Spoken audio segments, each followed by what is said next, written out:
Good morning. I'm just gonna, oh, we already have two. I usually wait for two people to join the live. Good morning. I usually wait for two people to join my live before I start. I don't know how many people have been seeing my live or have checked out my YouTube and have seen the things that I've been talking about, the things that I've been going through. It has not been easy, it has just not been easy. Let's just put it that way. I feel like I know a lot of people know what's going on. Toronto's a small place, there's a lot of gossip. Plus, it's a very shocking thing. I think it might just be more shocking for me, only because I'm not used to this kind of thing. I don't know people who've gone through this. Yeah, I'm naive to anything that is like street street affiliated, let's see. Let's just put it that way. So, it's very shocking for me. Majority of what I'm learning about this situation, all of this is kind of coming from Google. As crazy as it is, it really is just coming from like me Google searching people who have been in this situation before. And the things you're going to see on Google is like what kind of prison sentences people got. And like, you're going to see it from the perspective of people that got caught after the fact that they got caught and how much time they spent in jail and all that stuff. But as far as people getting recruited, I haven't seen a lot of stuff about that. I haven't seen stuff about gang stalking in Toronto. As a matter of fact, I learned about gang stalking while I was going through it. And yeah, I didn't know people got recruited to be drug mules like that. Like, I thought maybe, I don't know, maybe people volunteered for it. When you don't know, you just don't know. Like, it's just not something that ever crossed my mind. And I always felt like if I mind my business in life and if I stay out of people's personal business, that I should be good. That's how I feel. That's how I think. Yeah, I never heard about it before. What I read online, if I were a normal person that never went through it, if I read about it online, I would find it to be crazy as well, to be honest with you. I would be like, whoa, like they're putting a lot of time and effort and energy into this. Like, how can that be worth it? But what I read online, I'm like, hey, these people have money to do whatever it is that they feel that they want to do. So it is what it is. And then when they tie you up in this lifestyle, it's like you can't come out of it. People are stuck. And when I originally start, yeah, if I had TikTok, I would look it up. I don't have TikTok. I had YouTube, and then I had Twitter. And people will be speaking up about it on those platforms, and they'll just be talking about like what they're going through, but majority of them don't even know like what's going on. Even me in the beginning, I didn't know what was going on. I was just like, yo, this is some weird stuff going on here. Like, in the beginning, it kind of felt like, I don't know. I don't know. It just felt like some weird, like, Illuminati thing or some, like, weirdness. They have a way of coming off like they're more powerful than they are. They're more dangerous than they are. They're more whatever than they are. They have a way of coming off that way. And maybe they are dangerous, but it depends, because the way that I was moving is I was making noise, which I think you have to make noise. You have to talk about stuff. I was writing reports. I was filing things all over the place. So it was like I was leaving a paper trail. And my whole thing was like, listen, if I'm going to pass away, my name needs to be on as many servers as possible. There need to be reports. Things need to be like known.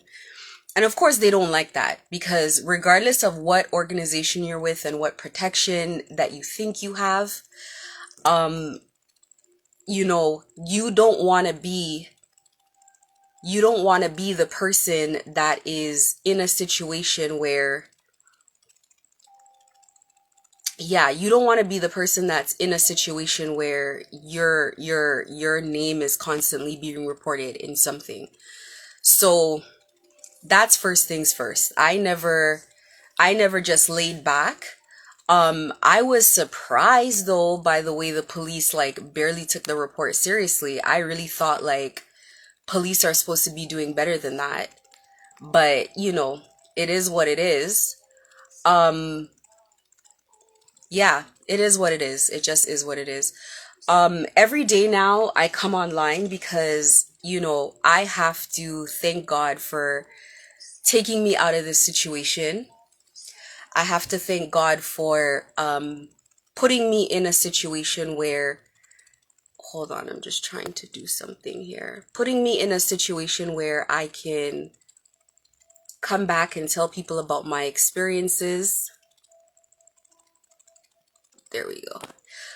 Putting me in a situation where I could come back and tell people about my experiences, tell people about, um, you know, how I got out of that tough spot, because I know that there are people that are going through this. I know that there are people that are going through this, and I know that there are people that, you know, have family that went through this, and I know there's still people going through it. Like, you know, like I said, in the beginning when I started going through this, I was mad at a lot of people. I was like sick to my stomach, to be honest with you, because it was like, I don't know, like sometimes you expect solidarity with people in the sense where like, okay, I may not know you personally, but it's like imagine going somewhere and it's like all people of like another race, and then you see a black person and you need something. So you go up to the black person and you're like, hey, I forgot my ticket, but like could you just like let me in, or can I come back later and pay it or whatever? And you would expect the black person to say, all right, fine, come. Only because you expect to have some type of like, I don't know what it is, like some type of unspoken like loyalty with other black people. And then when I seen black people, my customers who I've known, Chantel Long is one of them. Chantel Long, I sold Chantel Long insurance, clothes. I've been around Chantel. I always give Chantel a good price, etc., for years. And one time I was in the back of the store eating my lunch, and they were looking for me to take a picture of me, and Chantel came to fish me out to pretend like she's coming to bring her baby to the baby's 1 years plus, and today she's bringing the baby for me to see the baby. And I'm thinking to myself, and I'm looking at her, and I'm going along with it, but I'm like, damn, Chantel, for real? Because it's like she's not looking at me with any shame. She's not looking at me like, oh man, I feel bad because I kind of know you, you know, like we've been cool for so long from the beginning of your business. She's just looking at me like she could care less. And I'm just looking at her like, wow, see how it is? It is what it is, no problem. And there were so many black people along the way that contributed to that. I was like, wow. And then to see people that knew me personally, like that to me, it's like you look like Judas to me. It's like you're exploiting your closeness to me by kissing me on my cheek and saying, yeah, she's the one. There she is. Take a headshot. Because that's how I felt about it. It's like, I, even if we weren't close, I've always been good to you. You know who I am in my heart as a person. So why are you in my face doing this? It's like, I just realized that, and I explained this in another video, there comes a point where we forget ourselves. And I'm not talking race now anymore, but like just as people, we forget ourselves. Especially if, like, if you grew up rich, it's one thing, right? But if you ever had to build anything from scratch, everybody was at a point where you had to depend on God with blind faith. You had times where you had to figure things out, and you literally had to be like, listen, I'm going out here and I don't know how I'm gonna do this, but like, you know, God's my last hope. So like, you're just going out into the world trying to figure something out, and it's like, God is your last hope. And God was there for you, obviously, for you to get to the place that you are now. And it's like, as soon as people get to a certain place and they start driving that certain car or living in that certain place or being able to afford that certain thing, now they value themselves against people by the cost of the car, by the cost of where they live, by the cost of the clothes they're putting on themselves or their children. It's like that dollar value creates their value. And they don't understand how they're cheapening themselves by doing that, because you really are not telling me because you drive a Range Rover that you're now worth 100,000. What's 100,000 to a human life? So it's like, if somebody else is valuing themselves according to the cost of the things that they're buying and the things that they're doing, then obviously they're not going to have a lot of value for you. So they're definitely going to look at you like they're trying to work their way up in whatever organization it is that they're working with or for. They're trying to get more things. They're trying to elevate a lifestyle at the cost of other people's suffering. And they don't understand that the small part they play in that, how that looks like over the course of a year in a person's life, or the course of, you know, the rest of a person's lifestyle when they're stuck in this. Because these kind of drug muling things, I tell people all the time, there's two ways to get out of it. It's like the military. You either die or you go to jail. Those are the only two ways out of that contract. Because when you go to jail, you're red flagged. You can't travel anymore, so you're useless to them. Or you're going to continue to work and get on that plane for as long as you can get off on the plane. And you're not getting anything out of it as a drug mule. It's the people above you. It's the recruiters. It's the people who are doing all of that are getting something out of it. You're just like a pawn. You're expendable. It's like they're sending a certain number of people on that plane, and they know not everybody's going to make it out. So they don't really care if it's you or if it's whoever else. That's it. It is what it is. I remember I was watching W5 with Avery Haynes, and people got caught on that private jet, and they were stuck in the DR for like 9 months. Plus, they didn't pay for a lawyer for them. They didn't pay for a hotel for them. They didn't put them up anywhere. They didn't care. They were just stuck in the DR. And those people couldn't even say anything. They weren't even safe enough to talk to reporters or say, oh my God, I'm scared, or I was put up to this. They couldn't do anything. They wouldn't even make it out alive if they did that. Now, what kind of organization is that? An organization that has no loyalty to anyone. This is not any type of good deal or any type of place to be. This is terrifying stuff. And like I said, before I got into this, it would have been easy to judge.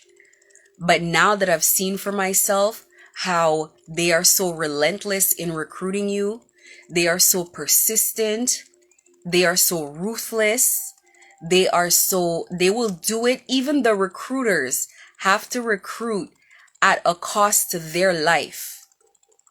The person who's recruiting me right now would have wanted to be done with this a full year ago. But actually, I wouldn't say that, because he was in his ego. He was in his ego and he thought this was some type of competition.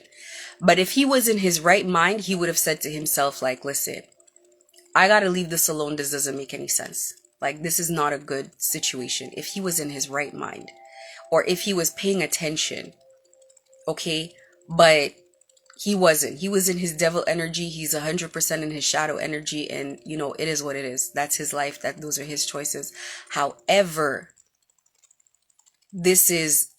he's at that point right now where he doesn't have the choice to stop.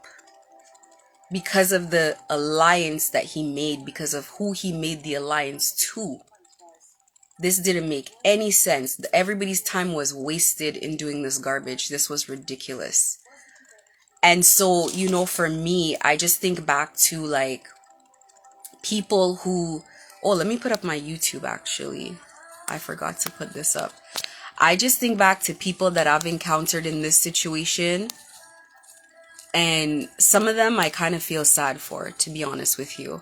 That's why when I talk about, sometimes it's like people will hear me say about like gang stalkers, this and that, and I'm showing some level of compassion to them, is because from the point that I sit right now, it's like some of these people, first of all, look terrified. Some of these people looked like they were bullied into this. I'm not talking about like somebody pretending. I'm talking about seeing their eyes. I'm talking about looking into their eyes, and I'm talking about just interpreting. It's like some of them look like they're fresh. They're fresh in. They're not a couple years in. They're fresh in, and they're still acclimatizing to this kind of situation that's terrifying. And it's like I can't ignore that. People having weird behavior where it's like they know what you're going through and they can see it in your eyes, and they're just, I guess they're stuck themselves too. And it must be so crazy. It's like almost like being on a slave ship and seeing fresh slaves coming in all the time. And maybe they don't know yet what's going on. They just think that, they're going on a cruise or something. I don't know. And you knowing in your heart, like you've seen it and you remembering when you were in that situation. That's how I would see it. So there's a couple people I could think of like that. Oddly enough, all of them women, most of them women, and most of them where they came from good jobs, good backgrounds, they had all their stuff together, they lived a certain lifestyle, and here they go involved in, whatever it is that this is. So I can only imagine, like I can't sit here and anymore, I'm gonna be honest, anymore, I can't sit here and look down on people and say, oh, this is what you do for a living. Because I think people in the whole gang stalking thing, I think these people, they didn't have a choice. Not think, I know they didn't have a choice. If those people had a means to continue doing the same things with me, if I didn't stay in long enough to learn what I learned and see what I seen, to escape, because they didn't let me free. But if I didn't see what I saw to escape, I would 1,000% still be ducking and dodging and whatever else. 1,000%. Like, so that's why I make my videos. I have on YouTube a video called a survival guide, and that's for people who want to be determined not to get on the plane. And it's a different situation because once you're in, they're so entrenched in your life in every single way, and they're going to start knocking it down. And it's going to be harder to duck and dodge out of that situation because they want to take everything from you. But I'll say the cost of freedom is what it is, and it costs what it costs. So if it costs losing some stuff, they took a lot of stuff from me. If it costs losing some stuff, then it is what it is, and it costs what it costs. That's how I see it. In my situation, I always say, one of the reasons I love spirituality and I've moved away from Christianity, which is how I was raised, is because so many different things are, how would I call it? So many different things are true at the same time. So in my situation, I could look at my situation from many different angles, and all angles are true. I can look at it from, I've been gang stalked. I've been robbed of so much potential, so much that I've built for myself. I've been exploited in so many ways, and that's true. Because I was going through a recruitment process, and then it was a failed recruitment process. So they wanted to knock me down, have me mentally ill, have me lose everything, so that if I do try to report anything or say anything, it's like we could just say, oh, she's crazy, right? The other side of it is that I've asked God for things, and I feel like this whole recruitment process has prepared me in a major way for the things that I've asked for. And I feel like it's kind of like saying, I want this particular job. I think every time you go for a job and it's a job, like say it's your dream job, there's two components to it. There's hard skills and there's soft skills. And the hard skills are, can you actually do the function of the job? So, say you're a mechanic and you want to own your own mechanic shop. Well, can you actually fix the cars? Do you know where to buy things?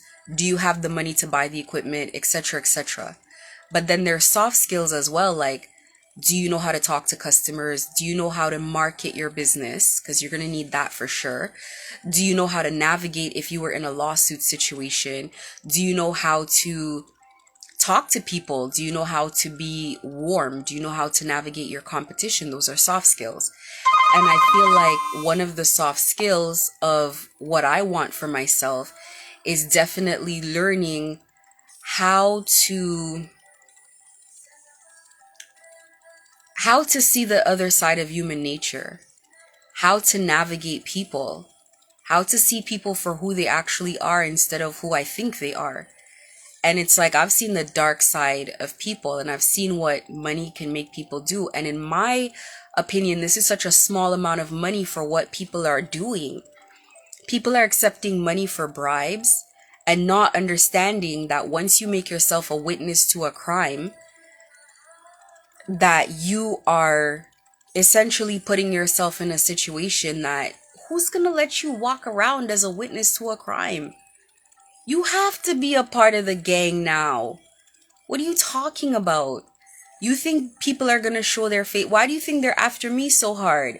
They all expose their hand, their face, their organizations to me by just coming at me. They're not going to want me to walk around free, and it is what it is.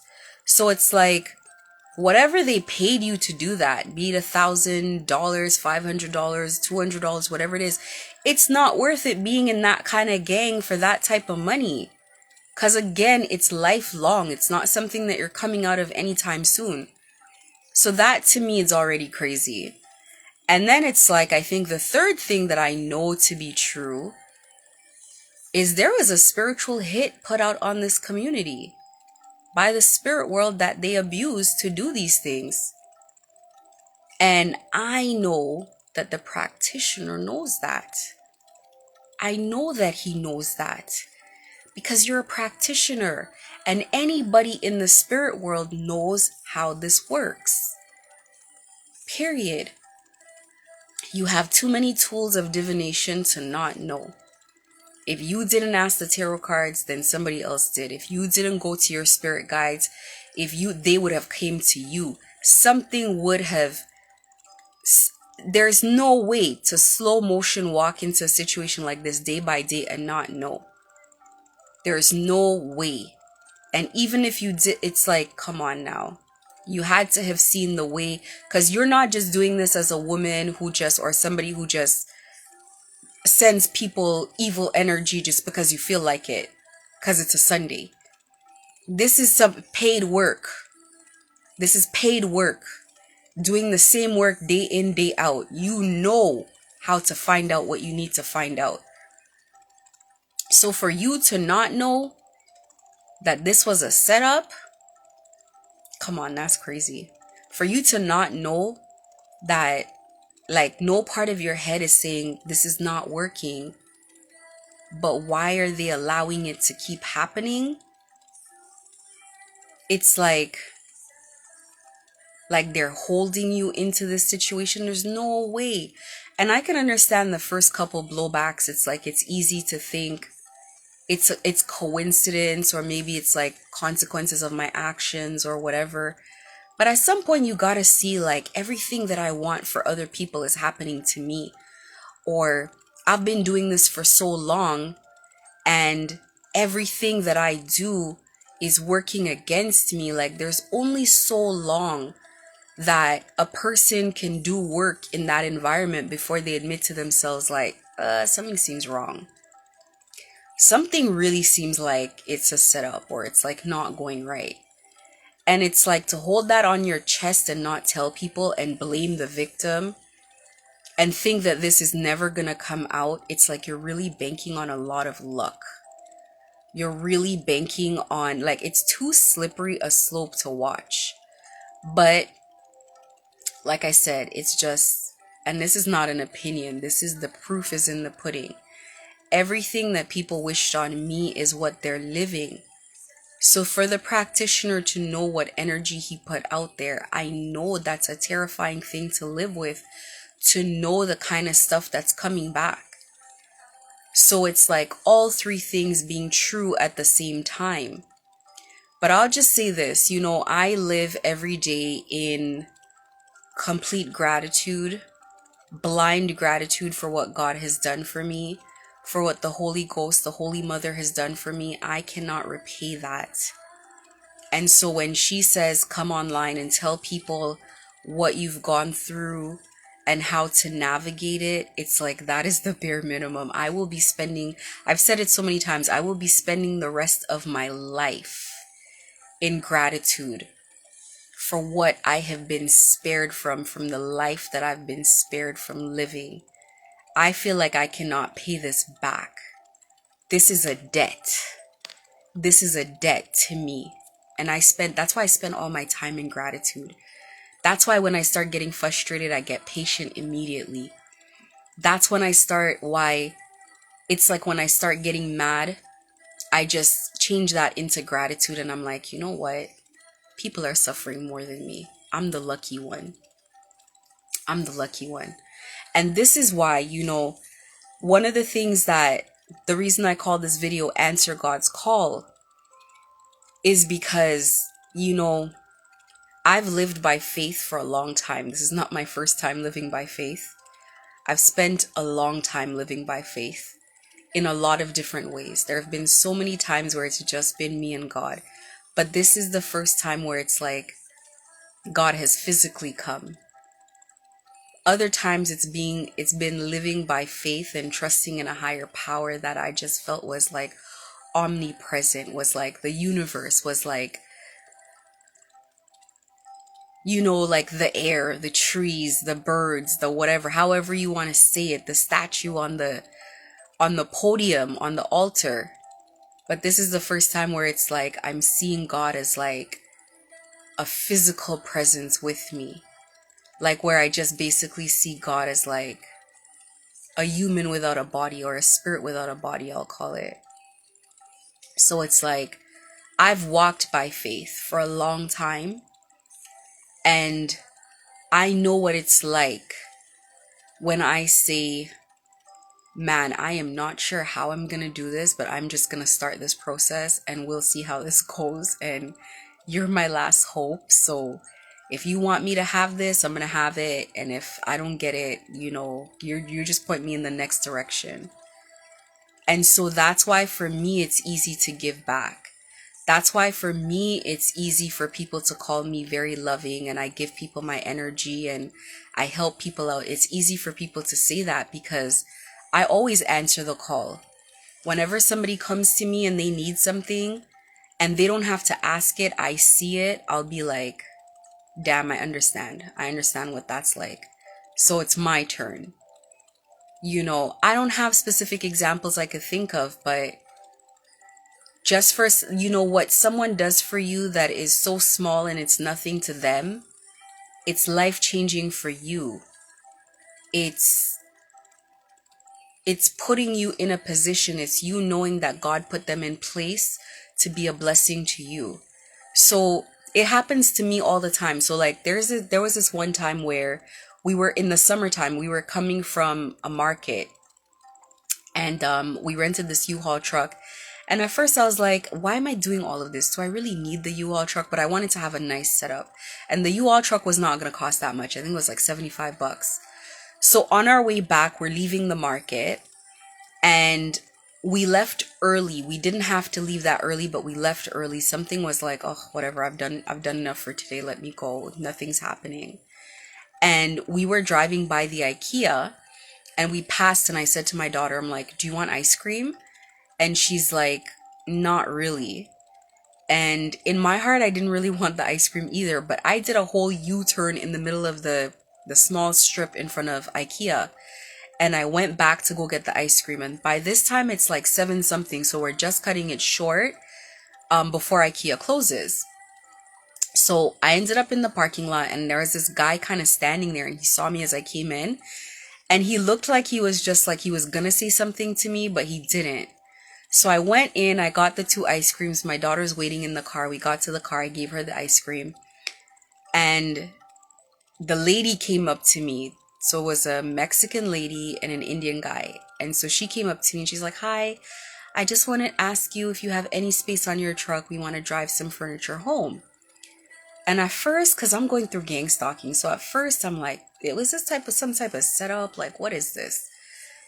And I look over and I see a couch, I see boxes, I see bags, like a whole bunch of stuff. And I'm like, even if they ordered 3 Ubers, the couch is not going to fit in there. And I'm like, these people are nuts, because why did they go buy a couch at 8 o'clock on a Sunday at IKEA? Like, what are they going to do with this? And I'm like, how far are you guys? So I'm like, I don't have a choice, because it's like they already asked me and I'm like already seeing it. And it's like somebody asked me and I'm already like, man, this doesn't make any sense. So they pack all their stuff in the back and they're insisting, oh, we're going to go in the back of the U-Haul. And I already know the way they pack this stuff, the U-Haul is going to bang around. I'm like, nah, you have to sit on the front, and you're going to have to sit on your husband's lap, and my daughter's going to have to sit on the floor and hide, or something's going to happen. Like, we're going to have to like risk the ticket, because you at the back there, you're going to get hurt. And it was like the way they were grateful for that, because I think it dawned on them. I don't know how long they were standing out there, but it already dawned on them that they're kind of stuck. And it's like, once they got out of the truck and we helped them out, and I said, "Do you guys want help up?" They're like, no, our friend's already gonna help us carry it up. And when all of that happened, I thought to myself, that's why we went for the ice cream, because we didn't want we took a couple licks of that ice cream, we tossed the ice cream out. Like, we did not want ice cream. And I thought to myself, oh, that's why we went to IKEA. And it's just a matter of answering that call each and every time, because you're not the only person that needs help. You're not the only person that needs help. And I always remember the times, especially when I was younger, that God answered the call for me every time, that somebody came out of left field, did something for me, then another person came out of left field and was helpful in some way, and another person came out of left field and advocated for me in the same way. And it's been like all along the way, it's like I was basically like raised by the universe, in the same way that the universe has orchestrated for me in front, in the eyes of gang stalkers, in the eyes of enemies, has orchestrated for me to escape and to get out. The universe did that. Nobody came to help. No physical person came to help, but God makes you see things so that you know that God is real, so that you question what you're believing and how you live. So it's like, in the face of everything that was happening, pieces were just being put into place for me. So it really looks like I am favored by higher forces. And in the same way, when I was younger, this happened for me all the time. And so I'm used to walking by faith. This is not hard. In fact, I have whole parts of my life that God is in control of. I don't take any control of it. And more, I give God more and more every day, because in this process, we've been side by side. And a problem comes up. And, in my humanness, I want to take over the control. I want to say, okay, I'm going to tackle this problem. So God lets me put my idea down, and then God shows me God's plan. And I just have to put my plan away, because I'm embarrassed. I'm like, this sounds like idiocracy compared to your way. So I just stopped doing things. I'm like, tell me how this is going to go. Tell me what direction we're going to go in today. And I just blindly walk through into the world, but I listen. That's why I listen. And that's why I don't need explanations. That's why I don't need to know the plan. That's why when God says it's time to go live, I go live. I don't ask why we're going live. I don't try to devise what scheme is coming up. Whatever God says to do is what I do. But every single time God gives me the opportunity to assist someone in some way, I do answer that call. And there's discernment with that, because people will use that quality in you to exploit you. People will use that quality in you. I know when I'm answering the call. I can tell 100. It's like night and day. Because many people will come around and they'll say stuff and like, it's like, I know it's a plot. And that's one thing that you do have to have discernment in how you move around, especially in the situation that I'm in. I know that they look for every opportunity to exploit my humanness, my human nature, and use it against me. Not just me, but everybody. But I will say, you know, when you see how somebody else needed something and you yourself were there to answer the call. I talked about this in another video that I deleted, and maybe I'll make another one because that video was really good, about how you're in a situation, and because you're in your own little, I guess you want to call it your own, because you know the enemy has their own gang, and I call it gang, organization, group, community, whatever. And because they're in that community, it's like they want to show that they're there for each other. Well, God has the same thing, only we are not organized in the same way. We don't know who's who, but we just know when one of us needs something, God is going to grab another one of us and put us in position at the right time. And it's the same thing. It works in the same way. So you don't have to be in that community when you could be in God's community. You could be on God's side. You could be on our team. You know, whenever you go in and God says today's the day you're going to buy your couch because you got the money, and you're like, but God, I don't have a ride today. And God's like, go buy your couch, because God already told me to get the U-Haul from last night. So God already arranged your ride before you get there. So when you buy that couch and you're like, but God, I need the money for the couch because I got to pay the rent. But God already arranged that too. God already arranged a job, but God already put a deficiency in someone's business that they need someone new. And God already knows that God's going to send you down that road to see the hiring urgently sign in the window. Your whole life and all your steps have been predetermined the same way this community predetermines people's steps. God already predetermined to set you up to put you where you gotta go. So you want to deal with the place where there's compassion, the place where there's love, the place where you have the choice to be there, and you're there by choice because of how amazing it feels, because of how grateful you feel every day. For every small thing you feel grateful because of how it came, because of the love it came with, because God doesn't just give it to you. God gives it to you with a hug. And it's like every time you ask for something, you get what you ask for, without the debt, without the shackles, without the chains, without the binding. You just get what you ask for. And it's been like that the whole time, and God is desperately waiting for you to recognize, like, hey, I've been here. I've been here the whole time. All you gotta do is ask. That's why we don't neglect to call her mother. It's not just the Holy Spirit, it's mother. Mother has been here. That's exactly how it is. It's a mother's love. The way God has defended me in this situation is insane. The way God has told me everything, the way God runs and tells me everything before it happens. It's up to me if I listen or not. God told me to slow the hell down when I drive. I got 4 damn tickets.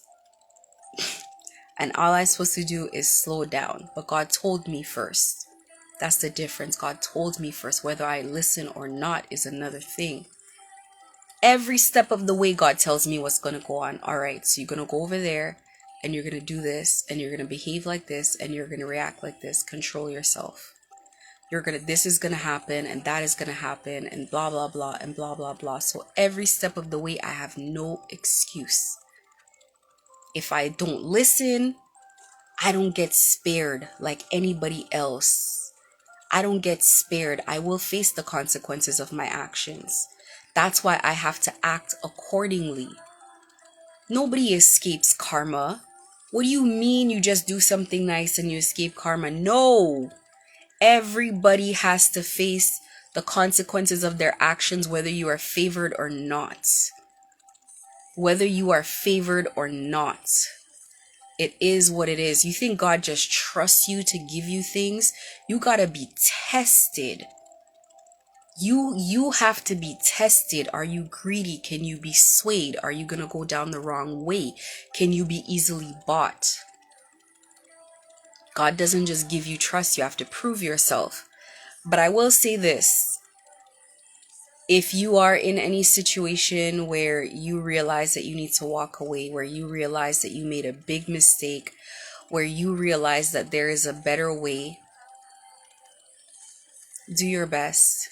Make the right decision. Walk away from this lifestyle. This lifestyle is not worth it 100 times over. It is a scary lifestyle. And when you do make that decision, just know that you're going to be walking by faith. And just know no matter who you are and no matter what side of the wheel that you're on, you can talk to God. It's God's decision on whether God's going to listen to that call or not, depending on how far you've taken it. And you will in your heart know. But if you were just an honest bystander who didn't know better and you got trapped in a situation, call God.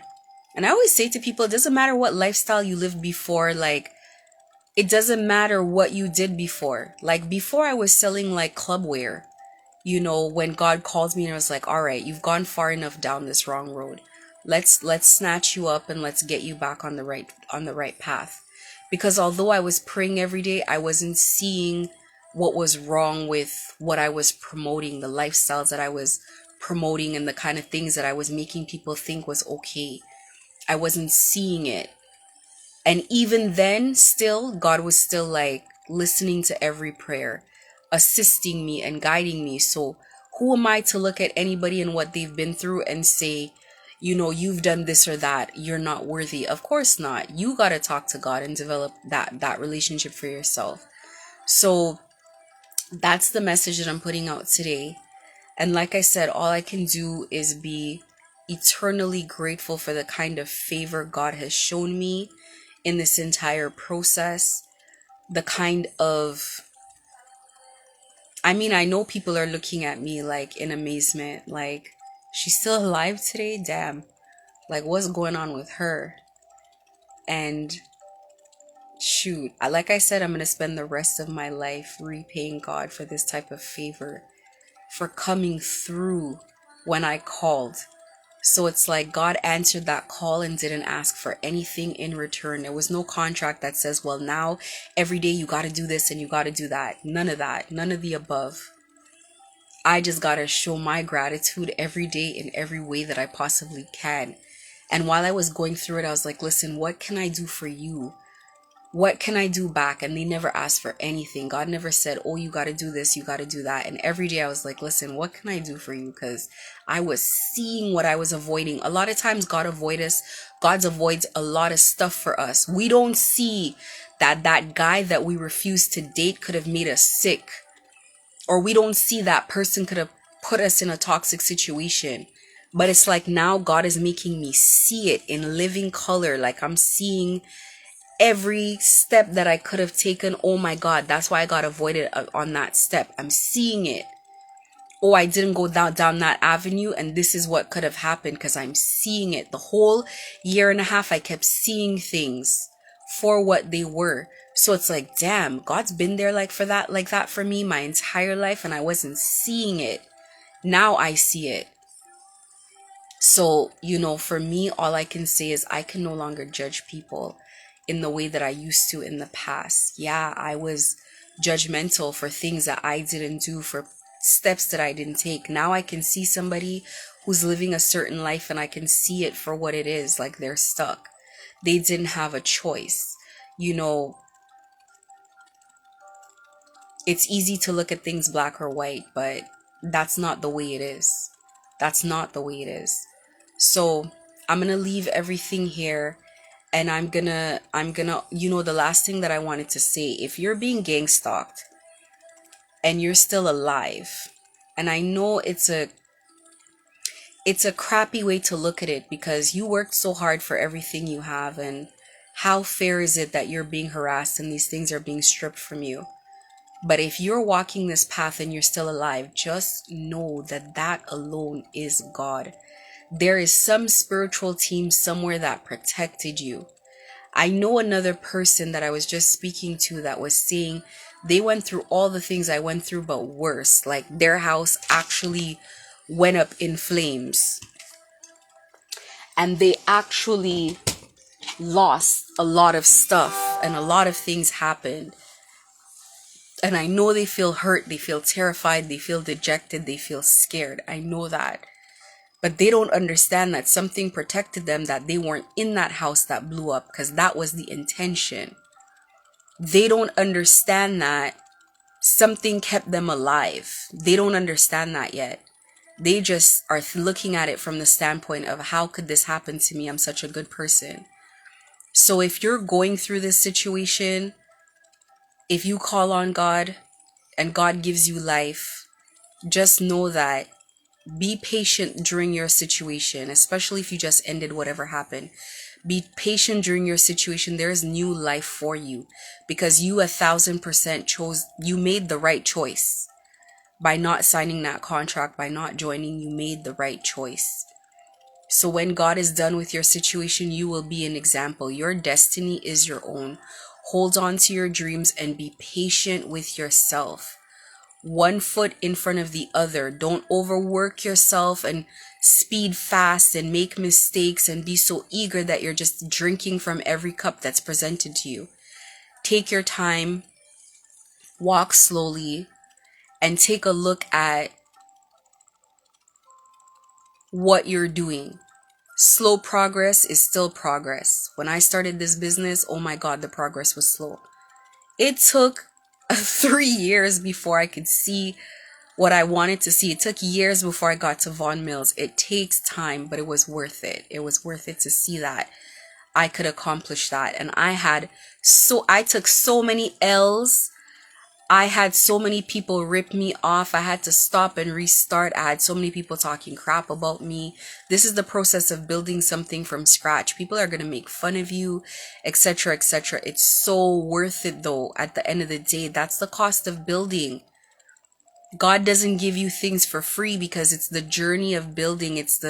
You got to take the adventurous route and just see things around you, how things work. And because I took the adventurous route is why I can rebuild. Because this is not my first go at the rodeo. I'm rebuilding on knowledge. I'm rebuilding on experience. I'm rebuilding on knowing how to do it myself, even though it's a new path that I'm taking. So I'm going to leave it here. And by the way, the website is still 70% off. We are liquidating a lot of items. So items are starting at $20 to $30. So go check it out. Go see if you want an item. It looks expensive on the website, but when you get into the cart is when you're going to see that the items are turning up to $20 to $30. And it's free shipping right now, and we ship out almost right away. So take a look at that. Everything is loaded. Your sizes would be on there. It's super simple. There's not complicated at all. Your size is there. The style is there. I try to make sure that we always have descriptions of how things fit. So I'll say things fit this way. The models are these heights, so you can tell how long it's going to be on you. It might be knee length on a model, but that model is like 6 feet tall. So you know that this is going to be a long dress on you, etc., etc. So thank you for joining my live. Thank you for the people that sit in. I can never tell how many people are there, because they'll say one person and I click in and it's like 3. Thank you, Libertosh, for being in here today. Check out the YouTube. There's so many videos that I'm putting out. It's a very interesting topic. And I know that I went through hell and back to be able to give this information. And I know what I put up with just for the fact that I give this information. It's not easy. I feel spiritually attacked all the time because some of the stuff I'm giving out, people are not supposed to know. And they put people in the chats to be friends with me and to get close to me. And once the chat starts getting super real and I start giving information, all the people in the chat get out because they don't want people to know the behind the scenes of what they're doing. So check out the YouTube. That's why I start it here, the conversation here, and then I post it on YouTube so people can see the things that people didn't want them to see. So thank you. Have a great day. Have a great start to the week, and I wish everybody the best.